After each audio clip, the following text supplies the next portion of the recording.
Hey, what's up? John Sonmez from SimpleProgrammer.com.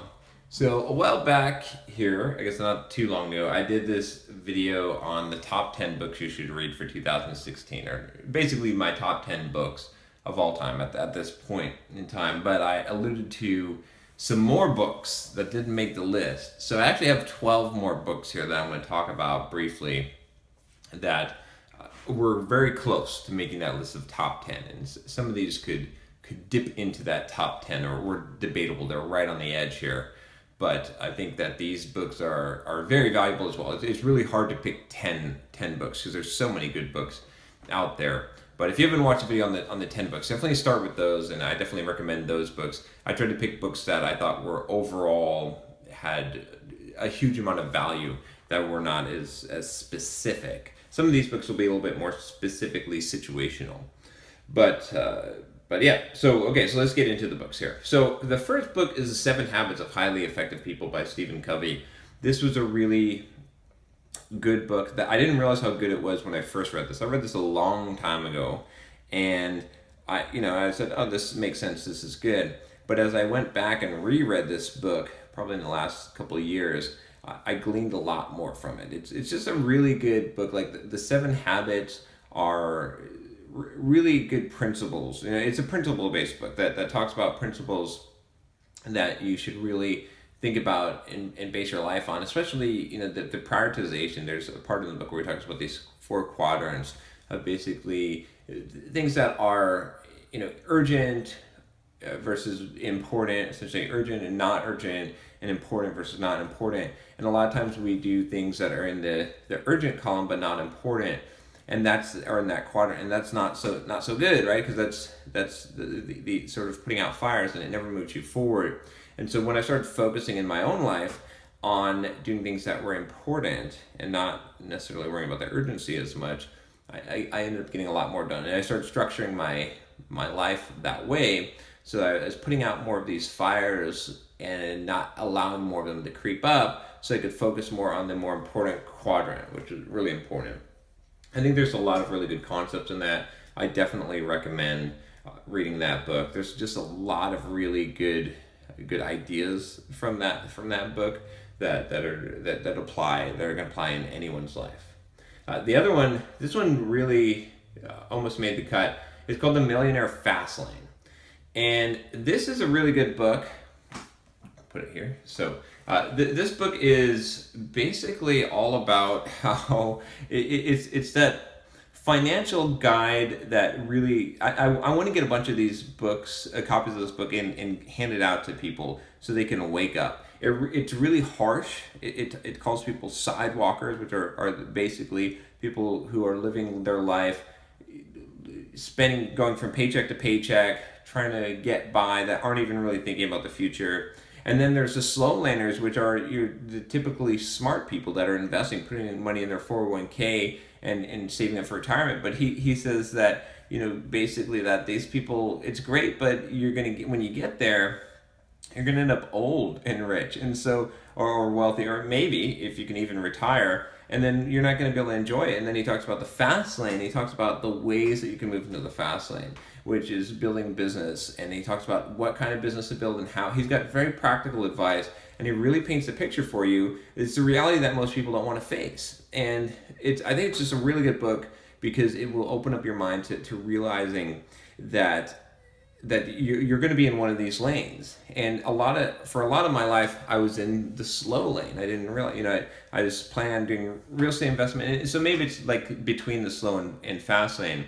But when I moved into the fast lane, when I started growing Simple Programmer and building a business and doing the things with Pluralsight, the kind of fast lane activities, I was able to accumulate the wealth quickly and early in life so that I could enjoy it now, which is, it's possible for anyone. But what I really like about his book is, one, it's just this, like, if you read this, you can't argue with what he says. Like, you will put yourself in one of these categories, and you'll realize why even being a slow learner does not make sense, which is, it's a hard sell for most people. But I honestly, if you read this book and you're honest with yourself, you're gonna find the truth in that. But what I really like also is the fact that he doesn't just talk about this, he gives practical advice. He even talks about what businesses that make sense. You know, internet businesses. This guy's the guy that made a lot of money with several internet businesses. He talks a little bit about his mistakes and how he went through and figured this out. And then he really like gives you really good information that would really help you. I wish I had this information early on in my life, but it's a rare book. You know, the guy is a bit of a jerk. I've watched some of his YouTube videos, but that's fine. Sometimes you need that kind of, you know, blunt. He's blunt, right? And sometimes you need that. So the next one here is called Outwitting the Devil. We'll put this one here.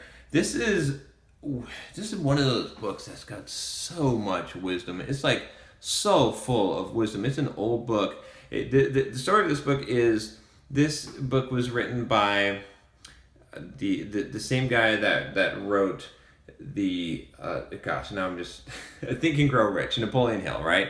And the deal was that his wife didn't want him to release this book. Now, part of it is because of the timing of it, because, you know, this is back when, you know, you didn't talk bad about the church or religion or school, you know, education systems.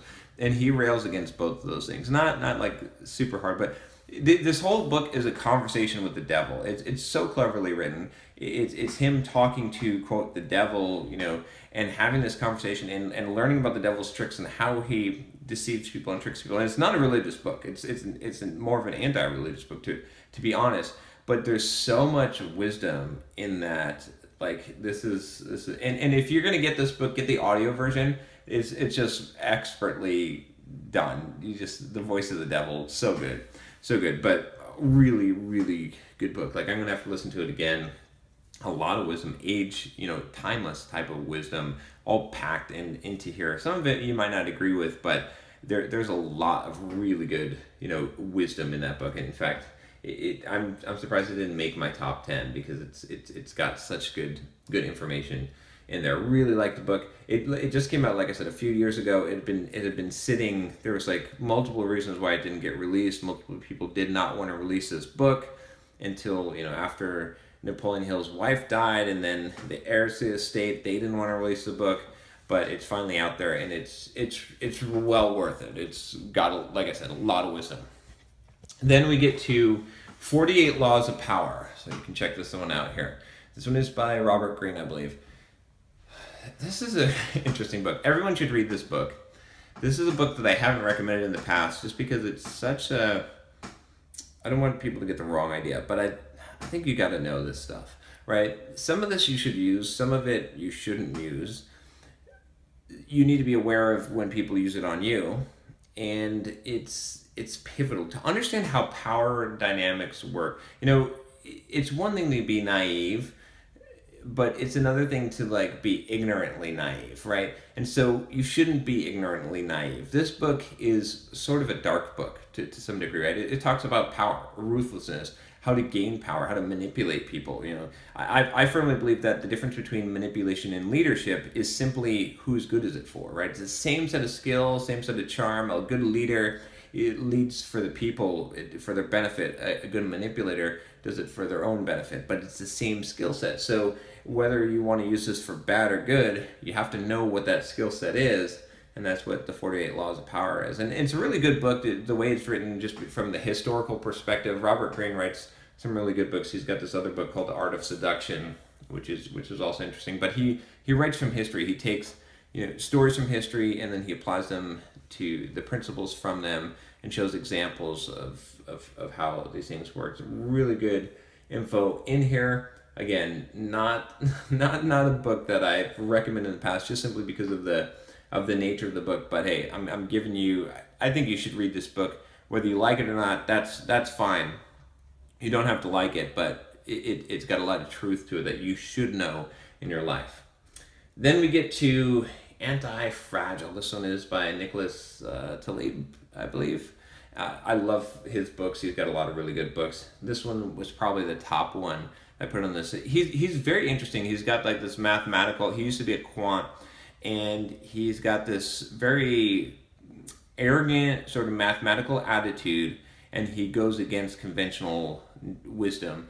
and he's really smart, and he lays out a really good argument in this book, Anti-Fragile. He's talking about the idea of like there's certain systems that gain from disorder, and that you should be as anti-fragile as possible. This is sort of like my life philosophy, is being anti-fragile, is basically the opposite, that when chaos happens, you gain from that. When things get shooken up, you gain from that. And it's a very kind of Stoic philosophy, is the idea that, and he gives so many examples in nature and in life of where this is a benefit, and how to sort of apply these principles of being anti-fragile, what that means, how he coined the term anti-fragile. He rails against, the common thinking. All of his books rail against common thinking. It really, he's not afraid to go out there and say what he thinks. He talks about, he basically made some bets against the market. I think in the housing bubble, he made a lot of money, and he got what he calls "fuck you" money, which means that he can do whatever he wants. So he speaks from that. He's basically like very honest and does what he wants and talks about what he wants. And this book is really has some really, really good wisdom, just when you think about structuring your life around these concepts of being anti-fragile. Most people are fragile. Most people, like, they've built up this house of cards, and when the table gets bumped, it falls down. But he's talking about doing the opposite, of building up the ability to be anti-fragile, the opposite of that. Next on this list is The Obstacle is the Way. You can actually check out the video review I did of this book. I thought this book was really good. I've actually spoken to the author, Ryan Holiday. I actually did some consulting with him when I was doing my book or launching my book, and just to get some advice from him, because he's really, really smart guy. He's a really nice guy. But he's written actually a lot of good books. This was my favorite. He actually worked with Robert Greene, and he's written this book in the same kind of style of Robert Greene, the 48 Laws of Power, where he uses historical examples. And this book is totally about not just overcoming obstacles, it's about realizing that when things are difficult, that is good, because that's how you grow, that's how you expand, that these obstacles, they can stop other people. The fact that they're in the way, that is a benefit to you, to really get that mindset that these bad things, these obstacles, are not bad things, that they're actually good things. That it's all mindsets. This is one of those books that sort of introduced me to the idea of the Stoic philosophy, and because it's really based on that, and it really got me reading things like Seneca, because I think it's just such a better way to live your life, to not depend on external circumstances and fortune, whatever could happen, good or bad, but to be self-reliant, to have that inner strength that whatever happens, you're going to get through it, and you're going to see it to your benefit, and you can. It's how you interpret things in your mind that determines it. So that there's really kind of a pivotal book, I think, that really changed a lot of my thinking. Definitely recommend it. Next, we've got Influence by, I believe this one's Robert Cialdini. This is also a really good book. Another book that's sort of like akin to the 48 Laws of Power, in that it can be used for manipulation, but it's sort of one of those classic books on influencing people. Talks about a lot of really deep sales techniques, things like their principle of reciprocity. If you give something to someone, they're likely to give to you. That's why a lot of salespeople use this against you. So it's important to know this, right? They might give you a free sample of something, like at the grocery store. That happens, right? So you feel sort of obligated, or someone hands you a rose or hands you a flower. The Hare Krishnas did that for a while. They're actually down here in Pacific Beach. It's kind of funny.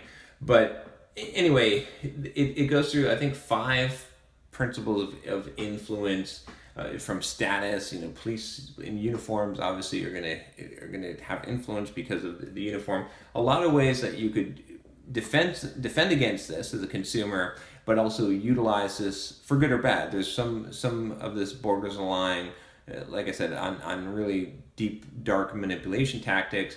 But it's important to know these things. And some of it is really good that you could actually use, or lighter versions of this in your life in general. Understanding how influence works I think is really important. And this was written by, I believe he's like a PhD in psychology at a university. Like he's studied this, and he's got some pretty good studies. A lot of these kind of academic books I usually don't like, but this one I do because it's very practical.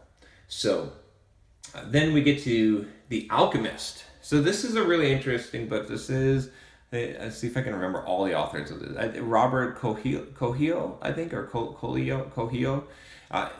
This is one of those books, it sort of reminds me of The Richest Man in Babylon, which I had done in the other top 10. It's a story. And it's a story about this young man who basically goes out and I can't remember exactly what he's looking for, but he's trying to make his way, trying to find his fortune in the world. And it's this process of self-discovery. He goes and he works for this merchant, and he makes some money, and then he sort of figures out life as a story. It's a short book. It's a really interesting story. I need to actually reread it because I'm not remembering a lot of it. I just remember how much it impacted me at the time when I read it. But it's fun. It's a fun book. It's short. Like I said, it's really interesting. A lot of people have recommended this book to me, and it leaves you with something, a lot to think about, is what I remember. Because there's a lot of situations this boy encounters in his life, and there's some wisdom from it. I love these kind of stories that give you deep wisdom. So next on the list is Awaken the Giant Within. Obviously I got to include this book. This is from Tony Robbins. Tony Robbins is great. And this book didn't make my top 10 list because I hadn't gotten it earlier in my life. But this is one of those books that if it could totally change your life. It could totally change your outlook on life because it's so deep, so many powerful concepts in here that everyone should read this book. Like if you haven't read this book, or if you haven't gone down the personal development path, you should do this first because there's so much in here. There's exercises, there's things that will really kind of dissect you and help you to figure out how to really achieve and unlock this hidden potential in yourself. It's one of those kind of pivotal self-help books, but it is really, really that good. I mean, Tony Robbins, he knows his stuff. He is not a fraud. He's a really good guy. I went to one of his seminars. I did a video on one of the seminars I went to, A Date with Destiny. I feel like it changed my life. There's definitely changes that are permanent changes that have happened since I've gone there, and it really helped. He really helped me connect with my purpose. Like I fully understand my purpose in life now at this point. But this is a good book. It has a lot of really good stuff in there. Then we get to Think and Grow Rich. A lot of people were surprised that this wasn't my top 10 in my top 10. And this is a good book. This is by Napoleon Hill.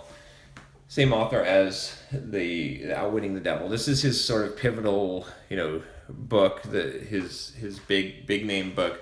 So many people recommended this book as their number one book. So many successful people that I talked to. I just had to read this book. The first time I read this book, actually, I think my wife was reading this book, and I couldn't stand it. I was like, what is this crap? It's talking about him believing that his son would be able to hear, and he was born deaf, and then somehow magically he's able to hear. And this whole idea is it's very abstract in what it's talking about, and very much like say these things and think these things, and you'll have these results. But it's true. I don't know how it works, but man, this is so true. It is woo-woo out there, crazy, but the concepts in this, they really do work. I can't explain it. So many people have recommended this book because it does work, because this mindset, because these things work. And the whole idea of the mastermind group came from this. If you've seen my mastermind group, Entre Programmers, you can check it out. We do a weekly mastermind, and it originated from this book. He talked about this mastermind. He talked about his own personal mastermind that he had in person, but also in his head as well. Like these famous figures that he would sit and they would advise him, in his imagination. But yeah, it's a hard book to read. It's well worth reading and putting into practice. You just can't argue with the results either. So many successful people owe their success, they say, to this book. It doesn't make my top 10 because I feel like there's not as much practical application here. I feel like there's been better books that I mentioned in the top 10 that have taken this concept and run with it. I mean, this book is pivotal because it sort of introduces this concept. There's actually another book before that that sort of influenced Think and Grow Rich. But this is the book that kind of brought it all together and brought this concept together. It's this concept of, and you've seen it in The Secret. I'm not a big fan of The Secret, but it's the same, this law of attraction, and it does work. I can't explain how it works. I know it sounds weird. I know the skeptical nature in you wants to choke me and say, John, what the hell are you talking about? But it works. I guarantee you, my life has changed since I embrace this and started actually following this. Totally changed. Ridiculous amounts of things have come my way from changing that belief. So I think you should read the book just because of that impact, and just, but I do think that there are some other books, like I said, that have expounded on the topic, have explained it a little bit better. But I don't know, there's something magic about this book. That's all I can say. It's like, ask millionaires, go ahead and ask them what their top books are. This book will come up a lot, an alarming amount. So because believe me, because that's what I do, right? Every time I talk to someone super successful, millionaire or whatever, famous person, and I've talked to a lot of them, this book comes up. It's amazing. So, okay, now we're going to get to the personal MBA.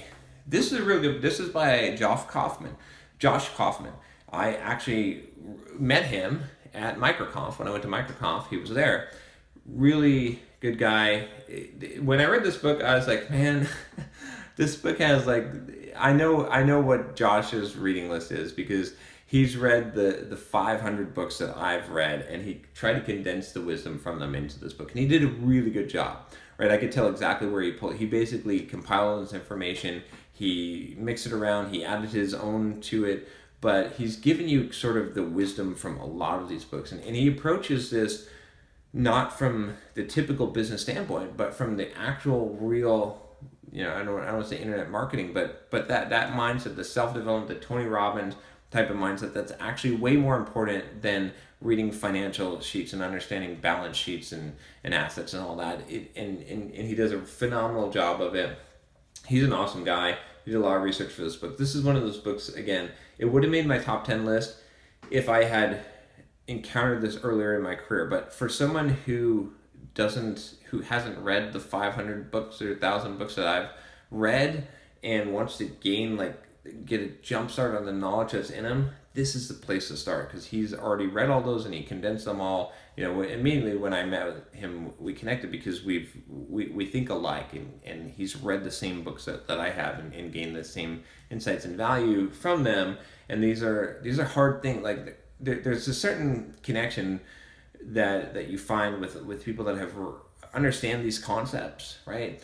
Because they're not easy. And it takes a lot to get them, but he's sort of giving you a shortcut here. So I'd really recommend that book. Next is Eat That Frog. And this one is by Brian Tracy. Man, I'm like 11 for 11 so far. That's pretty good. So this is, Brian Tracy is great. One of his books made my top 10 list. But this book is really good about overcoming procrastination, and I think it's the best one that I've found. War of Art is up there. It's because it has more than just overcoming procrastination. But this is like practical steps, advice to getting stuff done, to knocking your goals out. It's short. It's really good. It's full of meat. Definitely recommend this book. Then we get to GÖDEL, ESCHER, BACH. And this one, I'm not going to remember the author. Dang it. Almost did it all. It's because I haven't read this book in such a long time. This is actually a book that a lot of software developers will like for sure. But this is just a fascinating, mind-bending, analytical type of book. There's not as much practical application in it. It's one of those really deep thinking mathematical type of books that is just so much fun to read. It's a huge book, but and again, not like any of these other books. It's one of those books where, to me, it's like this is a fun book for programmers to read. So I really just enjoyed this book. I wish I could read it again for the first time. A lot of people that I've talked to have said that, just because it's such a good book. The author did some other books that were not quite as good. but this book was just, it'll bend your mind. Like you got to spend some time focusing on this book and going through it. But it's a really enjoyable read if you're an engineer or you're analytical at all. I think you'll like it a lot. That's why I put it on this list. So yeah, I think that's it for these other 12 books. There's a couple, I could throw a couple of bonus ones in there that didn't make the list. The Rational Male, I think, would be one that I just recently read, and yeah, that's probably it actually for the bonus ones. There's a lot of books. I could talk about books all day. I'll probably do more lists. Let me know if you want like more lists. What type of books? Like, do you want top fitness books, top business books, top self-development books, top spiritual books? You know, there's a lot of different categories here, and I'm always reading. So anyway, that's it. This is these are good books. Read the top 10 that I recommended, and read these 12, and you'll get a lot. I'm trying to give you the most value. These are if you read these 22 books, you're gonna get a huge amount of value. I've kind of filtered them for you. I really can't think of other books that would be better. I mean, you can expand from here, but these are the kind of books that will really, really get you the right mindset that you need in order to be as successful as possible. At least, you know, what I found in my journey. Let me know if there's another book that I should have put on here on one of these lists that didn't, because I'm always looking for new good books. But that's it. All right, hopefully you enjoyed that. If you like this video, if you want more of these type of videos, subscribe to the channel. Talk to you next time.